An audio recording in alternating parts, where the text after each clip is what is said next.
Welcome to the Collective Genius Podcast, the show for real estate investors who are looking to scale.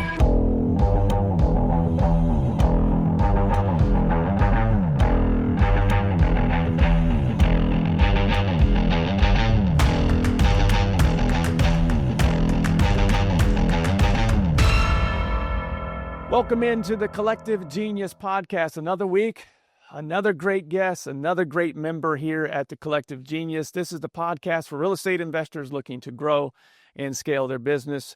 We love having conversations on a weekly basis with geniuses. These are collective geniuses here at our Real Estate Mastermind. This is our podcast, and today's guest, I have a special guest, not only a service provider within our group and service provider for real estate investors all across the country, but also a former real estate investor himself. So he's got that unique perspective of doing the job as well as helping real estate investors continue to grow and scale their business. Please welcome Mr. David Richter with Simple CFO. Welcome in, my friend. How are you?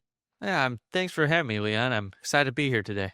Good, man. So I've had this conversation with service providers in the past, and sometimes people go, "Oh man, this is a service provider, not a real estate investor. How is this pod or what they do help me?" And I always am the defender of service providers for real estate, specifically those that help real estate entrepreneurs grow and scale. That's what we're in the business of. That's what your business does on the financial side. And if I see anything that limits people's ability to scale to the level that they want to, it's typically two things. It's people and finances. Those are the two things that typically keep people at certain levels and can't get over those humps to get to their goals. So we're going to talk a lot about that. You're also the author of Profit First for Real Estate Investors. So you are very specific to this industry. I know you have a lot of great stuff here for our members, but also those that are listening that are non-members to this podcast. If you are listening to this and you want to go back and watch some of those previous podcasts, you can do so at the bcgpodcast.com. David and all of our other guests are available there. Let's get into it, David. Talk to me about, let's start off with your proper introduction outside of what I just gave you there.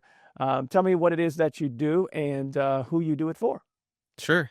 So I own Simple CFO, which is a fractional CFO company. So I hire out part-time CFOs from our team and put them on small business teams. We work with the real estate investing industry. That was my background.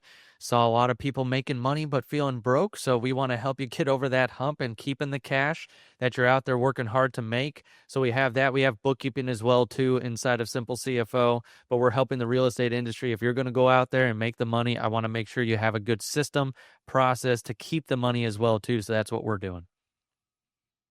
Make, spend, keep. I love your 3 bullet points that you work off of. Make, spend, keep. Unfortunately, in this business, we see, especially as people are struggling to grow, we see a lot of make, spend, and spend. Yes, that's that limits people's abilities. It limits their abilities to grow. So before we dive into that, I'm going to spend plenty of time on Simple CFO and how you help real estate investors, but I want to give people perspectives on there are people that offer services for real estate investors that are not specific to this industry. And there are people like yourself that are very specific to real estate entrepreneurs because you started in this industry. But prior to that, I found this interesting. Doing my own little research here, you were a teacher prior to getting into this field, but you weren't a financial teacher. What type of teacher were you? Well, actually, I went to college for teaching, just secondary education, like to get into like teaching high school or junior high, like that type of thing. And no, I did not specialize in the financial field in college, which when people, they see me and they're like, he went to college for being an accountant or bookkeeper. It's like, no, I actually did not. I went to go for teaching, and then I got out of college and I went right into the real estate field right from there, and I've been in there the whole time. But that's I was actually in there to be a teacher before I got into real estate. Okay. Yeah, I thought you were a teacher, but this makes more sense now that I know this because I know that you and several other service providers within this group worked for one of our members in Northwest Indiana that, if you look back, you know how coaches have trees, like Andy Reid has a coaching tree and Bill Walsh have coaching trees when you look at NFL coaches. And they say all these people came from that particular organization that are now head coaches. I feel like that was the organization that you, and Josh Culler, and Gary Harper, and all the guys that came from that Northwest Indiana real estate investing company. You guys have all grown your own businesses and had a ton of success. What did you learn early on starting in that business? I know you didn't start there in the financial side either. How'd you start in the real estate investing business? Man, there's so much here. So I'll try and keep it concise. When I first started there, this was the days when you could go on the HUD home store and just basically cherry pick the houses still, like 2013, 2014. But then it started to get harder even back then. And so we opened up the direct to seller marketing. So that was one of the first things I was a part of, was like in this organization, we wanted to go not just from like HUDs and buying things off auction sites and things like that, but doing the actual seller lead. So I was on the phone 8, 9, 10 hours a day, just calling people all the time, trying to get the appointments, going out, and seeing these properties. So that's where I got started there inside of that company. But then I was there for 5 years and I sat in every seat. I was kind of like a utility guy. Here, there's this thing we want to get up and running, go do it, and then we'll hand it off. So I did that. That was the first position. Then I did the transaction coordination, project management, property management. I also did the finances near the end. I was also in charge of marketing at one point. Like every single seat in a real estate company, I was able to at least get to sit in that seat and see what is this seat like. I did dispositions for a while and selling the properties as well. So I got to see it almost from every angle. And Leon, that was one of the best experiences because I went to college for teaching, but like this was the real world. Like now I'm learning how to be a true real estate investor and like hit the ground and like just guerrilla marketing and out there just, pounding the pavement. So there was lots I learned specifically about real estate during that time. And it was a huge help. Thank you for sharing that. I wanted you to share that with the audience specifically because, when you're looking at someone to help you grow financially and balance books and make sure that the 3 bullets, make, spend, and keeping, the keeping part of it being the key one, who better than somebody obviously that had been sitting in a lot of those seats that are expenses, right? A lot of those seats that cost. You said marketing, you said dispo, which is bringing in the money, the make part. So you had experience on all those different levels. You mentioned that you finished on the finance side. What was it about the finance piece that made you get to this point where you are today? So in that company, we were doing about 25 deals a month that last year that I was with the company and sat in that finance seat. And so I was in that seat and I went to our CPA and I'm like, I don't know how to read the profit and loss balance sheet. Like, what is all this stuff? So I just had him pour into me so I could start to read the numbers, know where all the transactions were going, like get the real story of the business. Then it turned out the business wasn't super healthy. It was like we're making 25 deals a month, but spending 26 worth out the door. And I'm like, what is going on?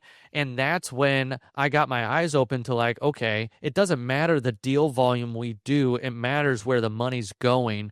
And that's where I realized like we were also a part of groups at that time, like local groups, other groups as well too, CG and other ones. And a lot of people, when we started opening up about that, they were like in the same boat as we were. I'm like, what? It's not just us. And that they were also like making the money, but they're not knowing where it's going. So that's what opened my eyes to it. And really what was the first domino in what became a chain of events to start Simple CFO. But it was like understanding that this was a big need, that a lot of people were really good at making the money, but keeping it is a different skill set. I quote Jason all the time where he's like, making it is a skill, keeping it is a discipline. And it's like a lot of people didn't have a good system for the discipline of keeping it. And I'm like, this is a good niche where a lot of people aren't really getting help. And that's where that first domino started from that company. So you don't have an inexperience as you're not a CPA when you started this business. You had the experience, obviously, on the finance side, and obviously it was almost like you were in an apprenticeship with that particular business. You learned the P&L, you learned where money was going out, how much money was coming in. You saw that there was more money going out than coming in. I will say that from a financial literacy standpoint, I have noticed over the years, investors, entrepreneurs specifically that do real estate have gotten much better at this. But in that time frame that you're talking about, I was a member of this organization the same time that your boss was. And I know that a lot of people in that room did 200, 300, 400 deals a year and didn't have the discipline on the finance side to understand. They knew KPIs on courthouse steps. They knew KPIs maybe on direct mail, but they didn't know KPIs specifically on the finance side. And so this was something that was really needed. And obviously you saw that and created this business. So tell me how this starts. You know that there's a need for this. How do you get this going? Because obviously you were working for somebody. Now you're starting your own business. Now you're an entrepreneur. You know the real estate side. Where does this the Simple CFO kick off?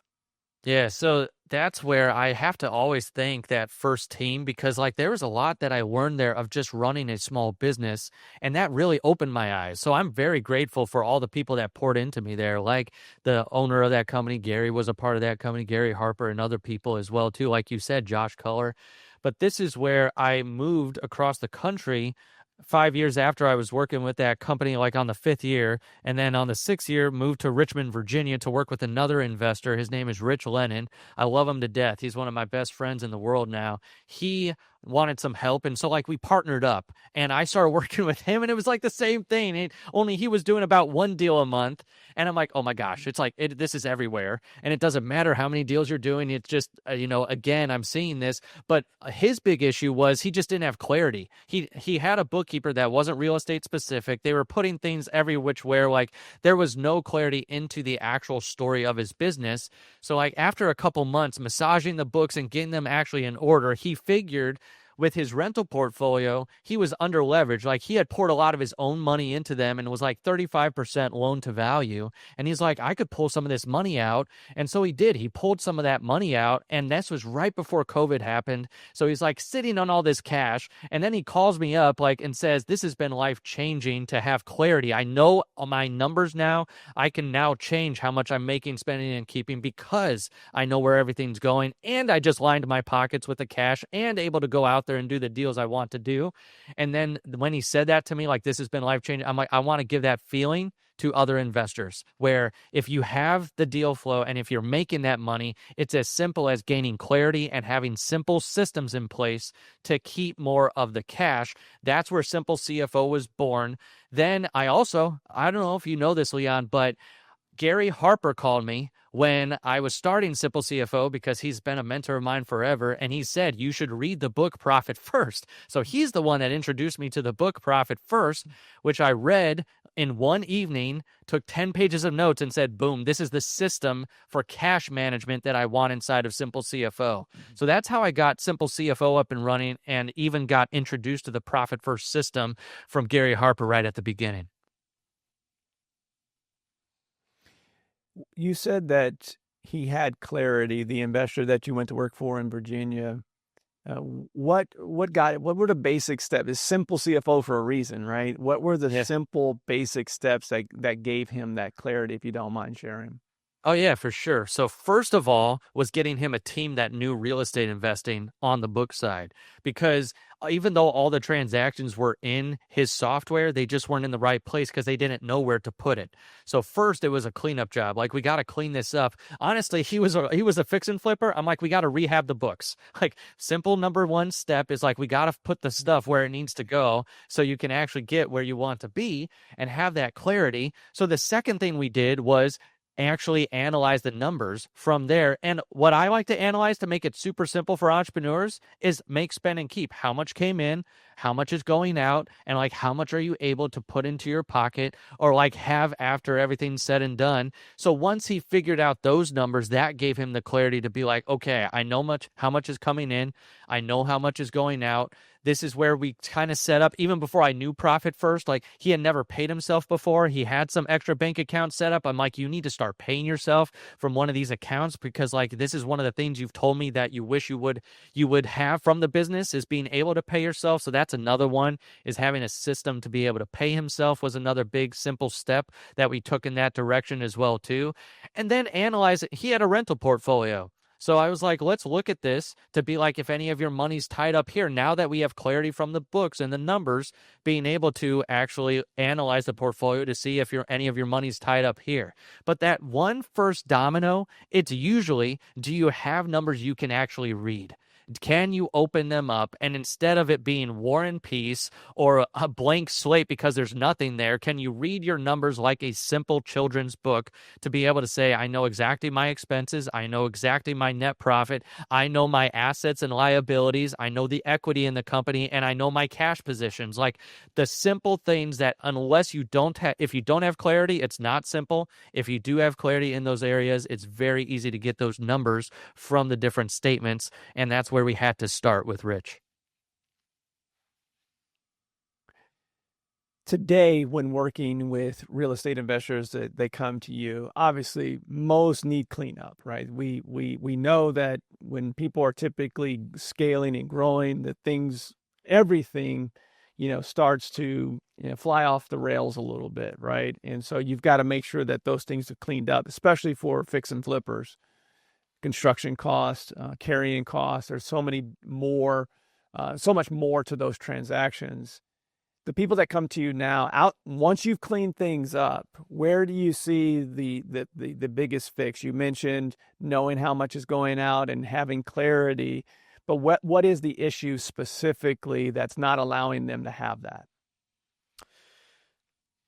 The issue specifically, number one, a lot of people never have been taught like just how to understand the basics of finance. And honestly, it's not the sexy side. So it's like we learn how to get a deal. We learn how to talk to people. We learn all the stuff that we want to, but we've never learned like, how do I actually analyze this? So some of the first steps we take with the people we work with, if like you said, after it's cleaned up, it's here's how to read these statements to make decisions from them. Like, it doesn't matter if you just know how to read them. You need to know how to read them and how to take action from them as well. So it's like, that's a big first step, is you have to have the numbers in place and get them cleaned up like we were talking about. But once you have them cleaned up, do you know what they mean? And do you know how to make a decision? The second thing I would say is getting cash clarity. Like a lot of people, another big issue in their business is they have one big bank account where all the money's coming in and it's going out. It's this swirling vortex of doom. It's like the big black hole bank account. So it's like getting them on a system like Profit First to make sure they know where every dollar's going. That's usually a very simple fix to a very complicated problem for the business owner, where it's like they're just running and gunning it, not knowing really where their cash is going, and then implementing that. So that's like the second big thing we do. Another thing that we put in place is a dashboard. So it's like, if you really want the easy button and you just want to pull up all the numbers very simply, then we're going to pull them right out of QuickBooks and put them right in front of you to say, here's the numbers you need to be looking at on a regular basis. And some simple KPI type stuff, like what's your net profit? What's the percent of net profit versus gross profit? Like what's your gross profit versus income, especially if you're a flipper? Like, is your flipping, eating is it all eaten up in your cost of goods? Like what you're paying out to contractors? Are your timelines and budgets going over? All that stuff. Like, are your holding costs? Is your interest eating you up? Some of the stuff that we start to teach them of, like, even if you do the same amount of deals but get more efficient, that helps ultimately your bottom line. So some of those things that we're taking them through as well. Man, there's so much. Thank you. That was more than I expected, but exactly spot on with any follow-up I would have had. So thank you for that. I guess the next follow-up would be for those that are not familiar with Profit First. Now, this is a model that we've been preaching way before we knew you, David. It's something that Jason Medley, our founder, brought to CG many years ago, even brought Mike Michalowicz to the stage. One of my favorite keynotes, by the way. He approaches, even though he talks about business and entrepreneurship and especially like Profit First, he brings a very stand-up comedian approach to it. Really good follow. Shout out to Mike Michalowicz for that. But I will say that a lot of people started to adopt it, at least the starting process of it. Give people the most simple way to get started on the profit first model that you run. Yeah, so if you're listening to this and you're wondering about profit first, I mean, it's super simple from the mindset portion. It's like Rich Dad Poor Dad when he says pay yourself first, or like the other books out there, a portion of all you have is yours to keep, or the 7 Habits. It's like put first things first. It's like this is where I want you to now have a system behind it. And what's the first steps? Honestly, the tactical side of Profit First is what separates it from all those other books. There's an actual system to help you keep more of the profit and to pay yourself first. So if I had to say what's a good first step, just do the tactical portion. The tactical side is the envelope method. Like you might have heard of that out in the personal finance world. Lots of personal finance gurus have made that very popular in the last recent decades. This is where I want you to have a very simple system. And the first thing is I want you to give every dollar a name and set up physical business checking accounts that reflect the system and the numbers, like I keep saying, and what Leon keeps referring to, making, spending, and keeping. So I want you to have an income account so you can see everything that's coming in. I want you to have an OPEX account so you can see everything you're spending specifically out the door. And then I like keep accounts, like profit, owner's compensation, and owner's tax. Like if you just start with some accounts to help you keep more of what you're making, because then you have an actual system that reflects the make, spend, and keep ideology there. And that's where if you're like, okay, that's a lot, that was a lot of accounts, where can I start right now from this podcast? I tell people all the time, start with one account and start with the owner's comp, not even the profit. I tell them start with owner's comp because a lot of owners are not paying themselves consistently and they don't know what they really need from their business, and that's why they're always feeling so stressed, or like, why am I working so hard and not seeing anything, or like all my money's going out the door, everyone else and their mother's getting paid but I'm not getting paid. So I'd say start with one account, start with the owner's comp, and start putting some from every sale you do into that account and start to pay yourself at least something, and then grow it as your business is growing or as your margins get better. If you're getting more efficient, more can go towards what you keep. So that's where I tell people to start, Leon. That's great advice, David. I wanted to make sure I clarified this because there are people that are listening to this that are under 40 years old. Anybody that's over 40 years old probably remembers the analogy that Mike and you use in your book about the envelope method. Like when, our parents, my parents and my grandparents were paid, they'd go to the bank, and a lot of times they didn't put that money in the bank. They would put it in the envelopes and say, this is what I have this week to spend for groceries, and this is for rent, and this is for, the 5 or 6 different things that you had as expenses. And the first time I read that in the book, it just absolutely clicked, right? It was simple, but it gave me such clarity on this allows me not to bank balance account, right? It allows me to start looking at each individual. That's all I have for marketing, or that's all I have for, paying myself first. It gives you this structure that allows for clarity. And obviously, as you grow, those numbers and those accounts may go up, to your point. But it's just simple, start simple. I will always say that the best way to get started on this is just like you said, David, is not try to go all in. It's like going to the boot camp and just physically exhausting yourself on the first visit on January 1st. And then you don't go back because you did try to do too much too soon. It's the exact same thing with this method. And I think the biggest thing that this gives, again, investors that are looking to continue to grow, clarity for the vision of the future, with not just arbitrary numbers that they're pulling out of it. If I do this, then this will happen. No, this is your compass, right? Exactly. That's where we want people to have their money system reflect what they want from their business. A lot of people get burned out because they're just running and gunning it. They build their business on the hope and pray plan. I hope I make enough. I pray that there's some left over someday that I actually get to take and use. And it's like, this gives you a very clear plan of the money that is in your business, how to use it for what you actually want from it. Even if you want to scale up.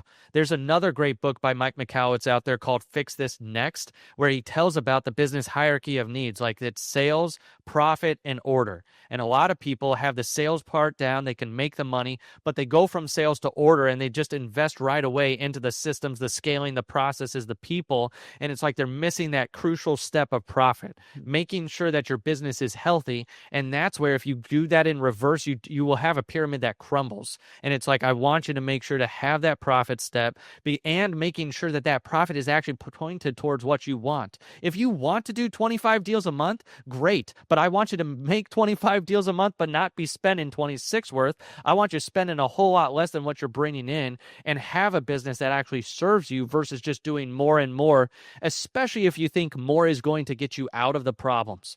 There's another great book, sorry for all the book names here, but the other one, The Road Less Stupid by Keith Cunningham, where he's like, if you scale cancer, the tumor grows. And it's like in a cancerous business, if you just keep doing more of the broken habits that you have with your money, you're not going to get more wealth. You're going to get more headaches. So that's where it's like, I'm just trying to give them simple numbers to point towards what they want. We use the phrase often, scale responsibly, and I think the financial part of it is a huge piece of that, right? Scale responsibly. So you have, like us, you have a lot of clients, members that you work with that are successful. I would be doing a disservice to the listeners right now if I didn't ask you this question of the people that are the most successful that are your clients. What's a common thread or threads that you see? Number one, they are very clear on what success means to them. And then, number two, they build their money system to get what success means to them. We have several members of CG where they are super crystal clear on this is how much I need to make on a monthly basis in order to get what I really want and that I get to put in my bank, but then I also get to take care of my team and get to do these big, awesome things with the company and be able to go out there and do what I really want to do. It's the ones that are very clear, they tie their money system to it, and then they execute. They actually listen, because that's where I see it go off the rails, is that people keep doing the same habits with their money, even if they've hired us. If they stay stuck in the same money patterns without some moving to like what will actually get me what I want, then it's almost like we got to pick up the pieces over and over again.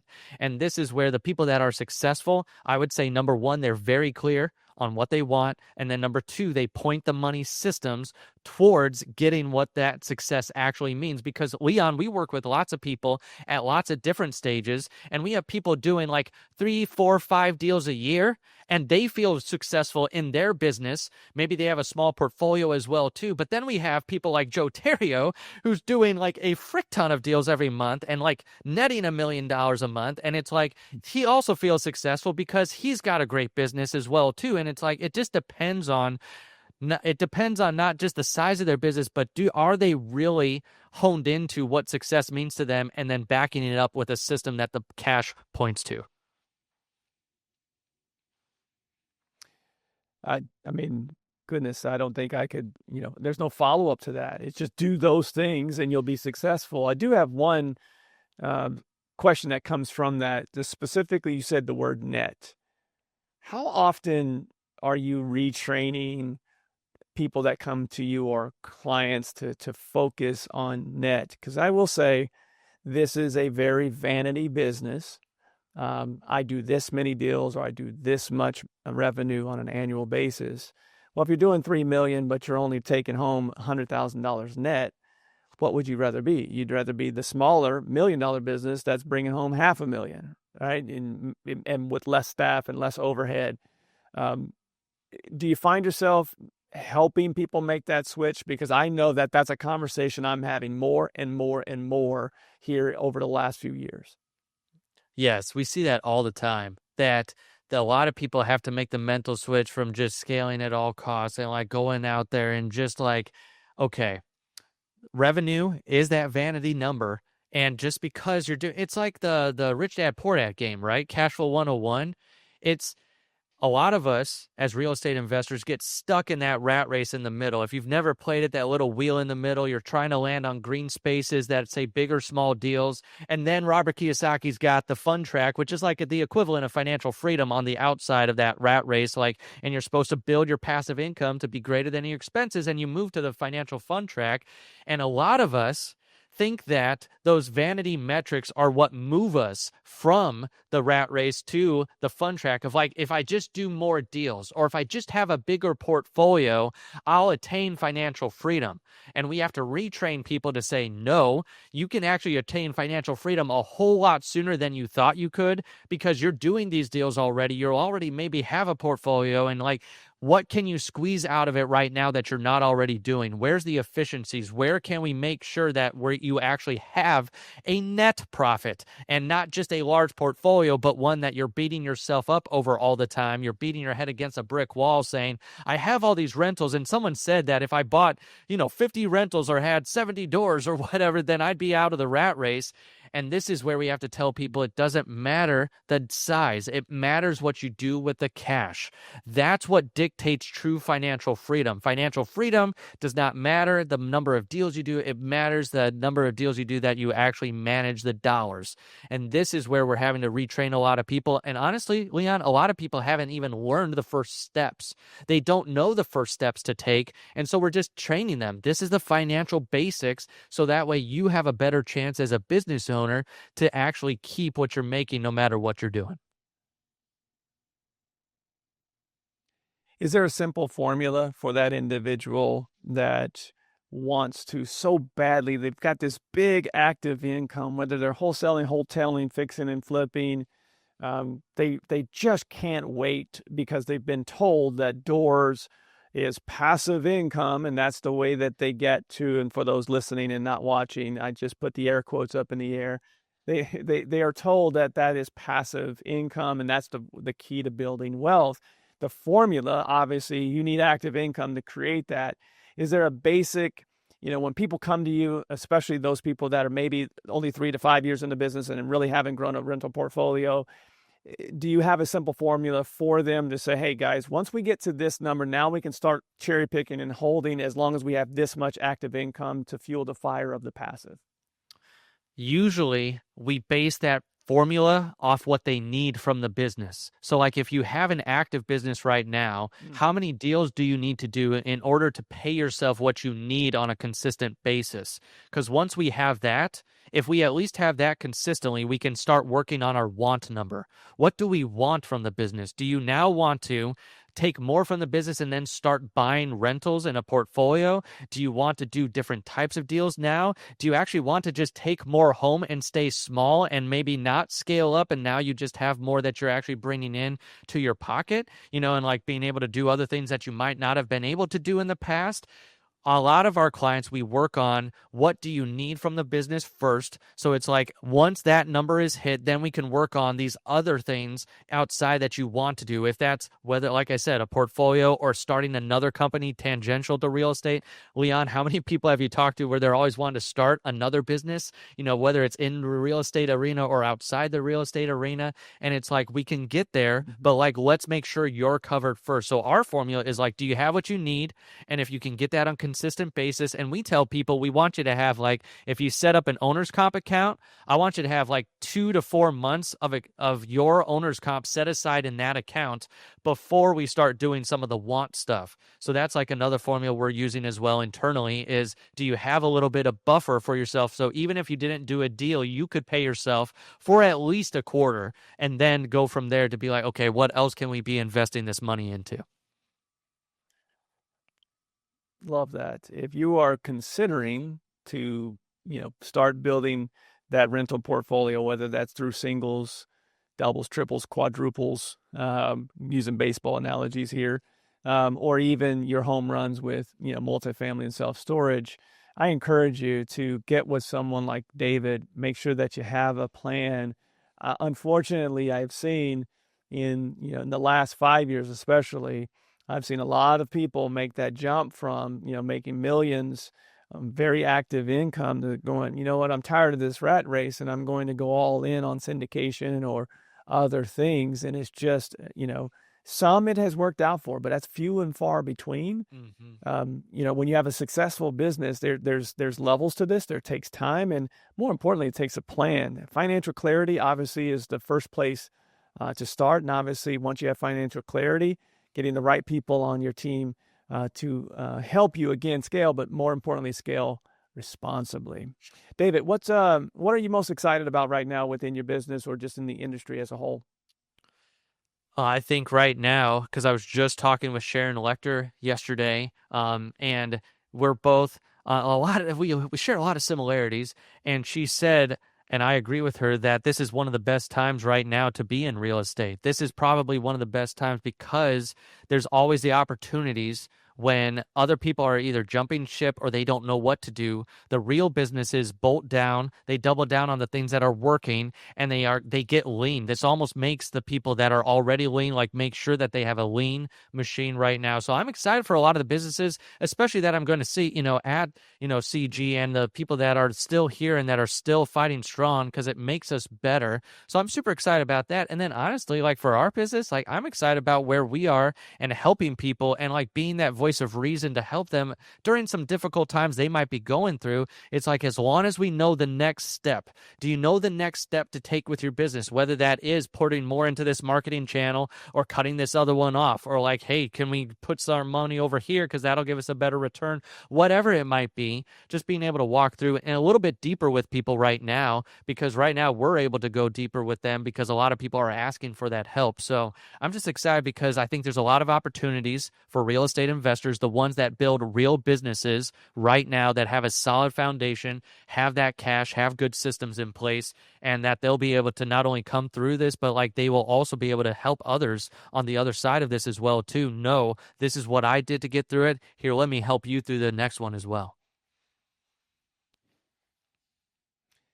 You're like a doctor, my friend. You're the lifeblood of the organization to continue to move forward, because without cash and understanding where the cash is coming in and how the cash is leaving, it's very hard to sustain and grow a business. And most of our members are on some type of profit first. Obviously there's levels to everything.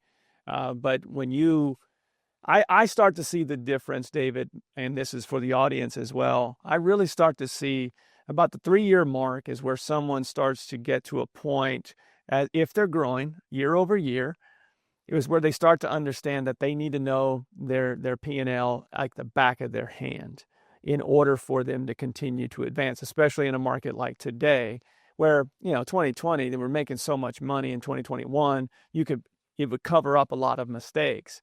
But to truly scale responsibly, you have to know that. And it usually starts about year 3, year 4, where people are making enough money that they have to watch everything they're doing to have that financial clarity for growth.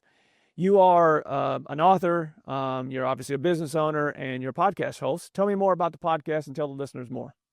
Yeah, so I've got the Profit First REI podcast out there for a lot of people that have either done profit first in their business and implemented it, people that are also in this space that help you make or spend or keep the money, like at the different areas as well. We have that podcast out there just for a lot of people that need more of that education on the profit first side. So if that's the Profit First REI podcast on Apple and Spotify and all the other channels out there. Very cool. How do people find you if they want to get in touch with you? Sure. So since this is the CG podcast, we've actually got a link specifically here. simplecfo.com/CG will actually get you the copy of my book, and it will also get you a Profit First cheat sheet, because I'm an entrepreneur, so I want things on one sheet and just give me the bottom line. So if you're like, I needed an overview of what you talked about today, then you can go to that website, simplecfo.com/CG. Awesome. We'll make sure that gets in the show notes as well. David, thank you for your time. I appreciate you being a guest. Appreciate you being a longtime member now of the Collective Genius, and helping a ton of our members continue. Our goal is to make sure that they continue to grow the business, what their goals are, right? And I know that a lot of that doesn't happen without the help of vendors like yourself that are true go-givers first. We always say in this group, no one is here to sell you. And David, you've always been someone that leads with value first. And obviously, if somebody wants to utilize your services, they know they can always talk to you about that as well. So thank you for joining us, and thank you for being a great member of this great community. Yeah, thanks for having me. And remember, make profit a habit in your business, not just an event. Love it. All right. If you'd love to be in the room with members like David Richter and others that we've had here on the podcast, remember, you can always check us out at explorecg.com. There you will find all the information that you need about all the different tiers that we have. If you're a full-time real estate investor, we have a community for you. Fill out the application and we will talk to you, see if this is a good fit for both sides.